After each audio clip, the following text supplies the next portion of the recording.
SIR নিয়ে হয়রানির অভিযোগে শামশেরগঞ্জে উত্তাল কংগ্রেস। 10 দফা দাবিতে বিডিওকে ডেপুটেশন। মুর্শিদাবাদ জেলার শামশেরগঞ্জ ব্লকে এসআইআর প্রক্রিয়াকে কেন্দ্র করে সাধারণ মানুষের হয়রানির অভিযোগ তুলে বুধবার ব্লক কংগ্রেসের পক্ষ থেকে ব্যাপক আন্দোলন সংগঠিত করা হয়। কয়েকশো মানুষকে সঙ্গে নিয়ে কংগ্রেস নেতৃত্ব বিডিও অফিসে ডেপুটেশন জমা দেন এবং তৃণমূল কংগ্রেস, বিজেপি ও নির্বাচন কমিশনের বিরুদ্ধে তীব্র আক্রমণ শানান। কংগ্রেস নেতৃত্বের অভিযোগ, এসআইআর এর নামে পরিকল্পিতভাবে সাধারণ মানুষকে হয়রানি করা হচ্ছে। বৈধ ভোটারদের নাম ভোটার তালিকা থেকে বাদ দেওয়ার চক্রান্ত চলছে। বয়স্ক ও অসুস্থ মানুষদের বারবার হিয়ারিংয়ে হাজির হতে বাধ্য করা হচ্ছে। আজকে বিডিও অফিসে কি উদ্দেশ্যে ডেপুটেশন দিতে এসেছেন? আজকে আমাদের জেলা কংগ্রেসের পক্ষ থেকে আমাদের ব্লক কংগ্রেসের নির্দেশ দেওয়া হয়েছিল এসআইআর, পরিযায়ী শ্রমিকদের পরিচয়পত্র, অক্ষর সম্পত্তি সঠিকভাবে পোর্টালে তোলা, আরও বিভিন্ন ইস্যু ছিল।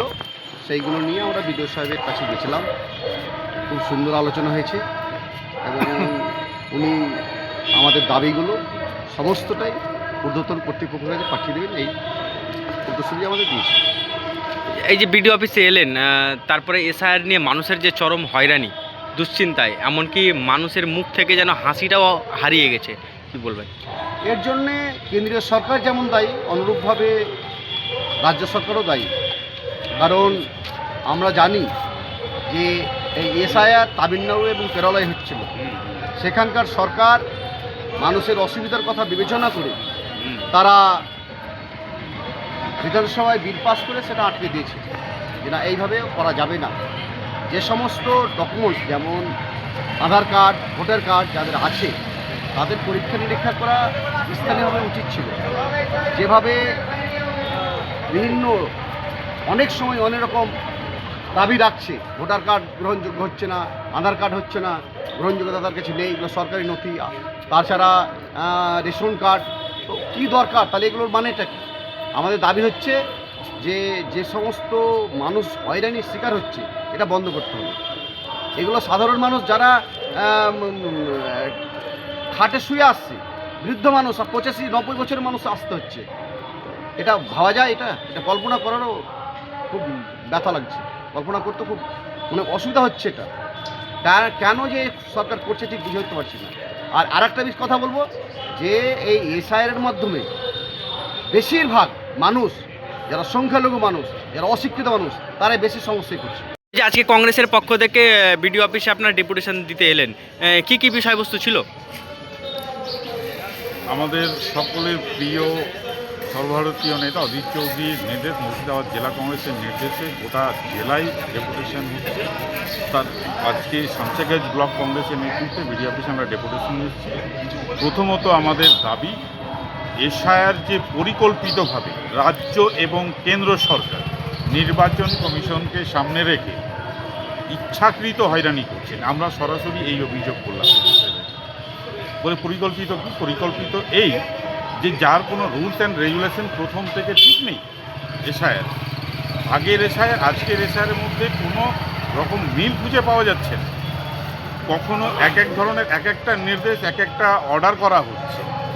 তো এই যে পরিকল্পনা রাজ্য সরকার এবং কেন্দ্র সরকার নির্বাচন কমিশনকে সামনে রেখে মানুষকে আতঙ্কে ফেলে দেওয়া, হয়রানিতে ফেলে দেওয়া, এটা বন্ধ করতে হবে। আজকের দিনে যেভাবে মানুষ বয়স্ক থেকে নিয়ে একেবারে যুব যারা আছে তাদের তো এসে দেখতে হচ্ছে যে লাইনে দাঁড়াতে হচ্ছে। তারপরে আমরা দেখলাম যে গতকালকে শুভেন্দু অধিকারী স্টেটমেন্ট দিয়েছেন যে প্রায় বাংলা জুড়ে 70 লক্ষ মানুষের কিন্তু নাম বাদ যাবে বলে তিনি হুঁশিয়ারি দিয়েছেন। 14 ফেব্রুয়ারি অনেক কিছুই বলে ঘটবে তিনি জানিয়েছেন। ঠিক একই কথাই আমরা পয়েন্ট ডেপুটেশনে তুলেছিলাম যে একটা দলের নেতা টার্গেট করছেন একটা কমিউনিটিকে, মুসলিম, এবং নির্বাচন কমিশন আমরা তার কার্যকলাপে তার প্রতিফলন দেখতে পাচ্ছি। এখানে রুলস করেছে যেমন 15 বছরে কেউ মা হয়েছে তাকে ডাকছে, তার ছেলে মেয়েদের, যে 15 বছর ডিফারেন্স কেন? 50 বছরে বাবা মা হলে তাকে ডাকা হচ্ছে, 6 ভাই বোন হতে গেলে তাকে ডাকা হচ্ছে। 6 ভাই বোনের নিচে এটা তারা রুলসে লিখে রেখেছে, তারপরে নিচে 3 ভাই বোন, 4 ভাই বোন, তাদেরও ডাকা হচ্ছে। আমরা উদাহরণস্বরূপ দেখালাম আমাদের যুব নেতারা 4 ভাই বোন, তাহলে এটা কেন রাখা হচ্ছে? তাহলে এই কোনো রুলস অ্যান্ড রেগুলেশন নেই। ইচ্ছাকৃত একটা কমিউনিটিকে টার্গেট করা, মুসলিমদের টার্গেট করা শুভেন্দু অধিকারী মাধ্যম, আর সেটাকে অক্সিজেন দিচ্ছে তৃণমূলের সরকার, মাননীয় অক্সিজেন দিচ্ছেন। এবং বিজেপি পদ্মফুল জোড়া ফুলে একটা গোটা পশ্চিমবাংলার মানুষকে তার জীবন নিয়ে, তার ভোটাধিকার নিয়ে, তার গণতান্ত্রিক অধিকার নিয়ে ছিনিমিনি খেলে একটা আতঙ্ক তৈরি করে নিজের ফেভারে একটা টানার চেষ্টা করছে। এটাই তাদের মুখ্য